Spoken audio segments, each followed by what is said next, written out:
नमस्कार। चलिए आज बात करते हैं ऊर्जा को स्टोर करने की और ख़ास तौर पर मैकेनिकल एनर्जी के उन बड़े से बड़े तरीकों की जो हमारी दुनिया को रोशन रखने के लिए बहुत ज़रूरी हैं। खासकर अब जब हम सोलर और विंड एनर्जी जैसे नए ज़माने के स्रोतों पर ज़्यादा निर्भर हो रहे हैं। ये सवाल तो मन में आता ही है ना? हम गाड़ी में पेट्रोल भरवा लेते हैं, घर में राशन जमा कर लेते हैं, लेकिन बिजली के साथ ऐसा क्यों नहीं कर सकते? असल में बिजली एक ऐसी चीज है जिसे बनते ही इस्तेमाल करना पड़ता है।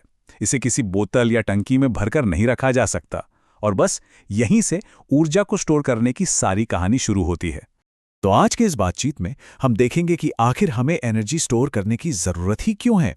फिर हम इसके 3 जबरदस्त मैकेनिकल तरीकों को समझेंगे और देखेंगे कि भविष्य में हमारे लिए सबसे अच्छा रास्ता क्या हो सकता है।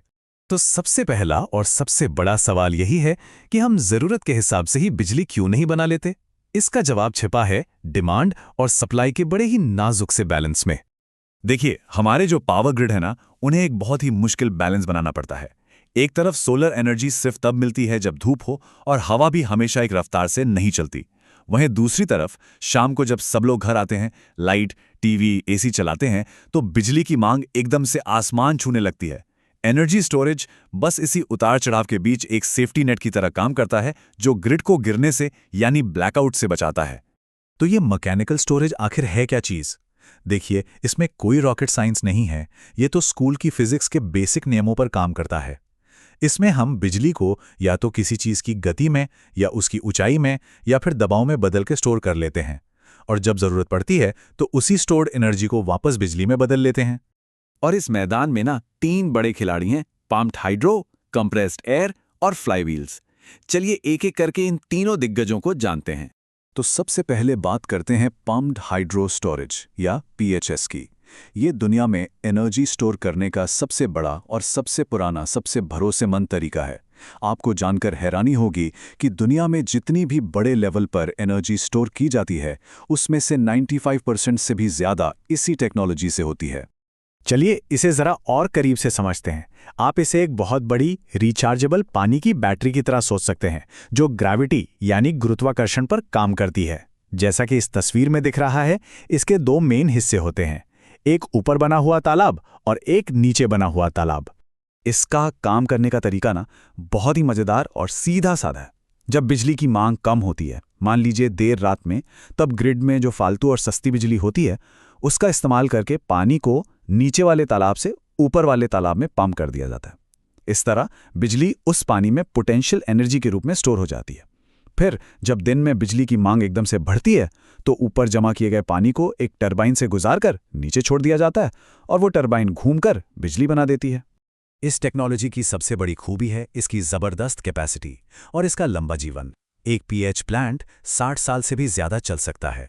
लेकिन हर अच्छी चीज़ की तरह इसकी भी कुछ चुनौतियां हैं। इसे बनाने के लिए खास तरह की जगह चाहिए, मतलब पहाड़ और बहुत सारा पानी। और हाँ, इसे बनाने में पैसा और वक्त भी बहुत लगता है। चलिए अब अपने दूसरे महारथी की तरफ बढ़ते हैं। इसका नाम है कॉम्प्रेस्ड एयर एनर्जी स्टोरेज या CAES। जैसा कि नाम से ही जाहिर है, ये टेक्नोलॉजी एनर्जी को जमीन के नीचे हवा को दबाकर स्टोर करती है। ये सिस्टम काम कैसे करता है? ये बिजली का इस्तेमाल करके हवा को कंप्रेस करता है और उसे जमीन के नीचे बनी बहुत बड़ी बड़ी गुफाओं में, जैसे नमक की गुफाओं में, हाई प्रेशर पर स्टोर कर देता है। आप इसे ऐसे समझिए जैसे जमीन के नीचे एक बहुत बड़ा एनर्जी टैंक हो। इसका तरीका भी पीएचएस जैसा ही है। जब बिजली सस्ती होती है, तो एक बहुत बड़ा कंप्रेसर हवा को उस गुफा में भरता जाता है। फिर जब बिजली की ज़रूरत होती है, तो उस हाई प्रेशर वाली हवा को बाहर निकाला जाता है।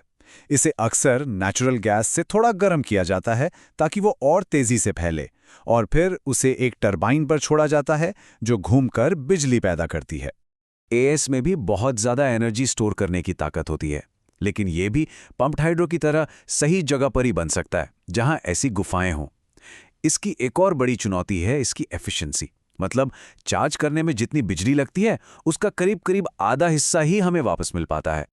और अब बारी है हमारी तीसरी और सबसे तेज तरार टेक्नोलॉजी की, फ्लाईव्हील एनर्जी स्टोरेज।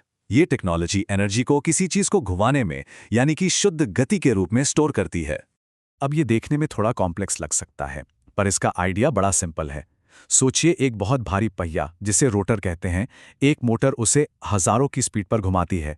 हवा की रगड़ से बचने के लिए इसे एक वैक्यूम चेंबर के अंदर रखा जाता है और ये मैग्नेटिक बेरिंग्स पर तैरता है ताकि कोई फ्रिक्शन ना हो। इसके पीछे की साइंस बहुत सीधी है। पहिया जितनी तेज घूमेगा उतनी ही ज्यादा काइनेटिक एनर्जी उसमें स्टोर होगी, और ये कोई मामूली बढ़त नहीं है। अगर आप स्पीड को 2 गुना करेंगे तो एनर्जी 4 गुना हो जाएगी। फिर जब बिजली चाहिए तो मोटर उल्टी दिशा में काम करती है। वो पहिए की गति को धीमा करके उस काइनेटिक एनर्जी को वापस बिजली में बदल देती है। फ्लाईव्हील की सबसे बड़ी ताकत इसकी रफ्तार है। ये सेकंड के अंदर चार्ज और डिस्चार्ज हो सकता है, जो इसे ग्रिड को अचानक लगने वाले झटकों से बचाने के लिए परफेक्ट बनाता है। लेकिन ये लंबी रेस का घोड़ा नहीं है। ये एक स्प्रिंटर की तरह है, जो कुछ मिनटों या ज़्यादा से ज़्यादा 1 घंटे के लिए ही एनर्जी दे सकता है। तो हमने इन तीनों मैकेनिकल दिग्गजों को समझ लिया। अब सवाल उठता है कि असली दुनिया में, हमारे पावर ग्रिड में इनकी जगह कहाँ है? तो असली कहानी इस टेबल में छुपी है। यहाँ साफ पता चलता है कि कोई एक टेक्नोलॉजी सबसे अच्छी नहीं है। हर एक का अपना एक खास काम है।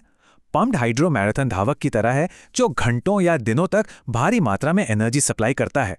कंप्रेस्ड एयर एक बड़े रिजर्व की तरह है, और फ्लाईव्हील एक स्प्रिंटर है जो सेकंडों में ग्रिड को संभालता है। तो असल बात यह है कि ये एक दूसरे से मुकाबला नहीं कर रहे, बल्कि एक टीम की तरह काम कर रहे हैं।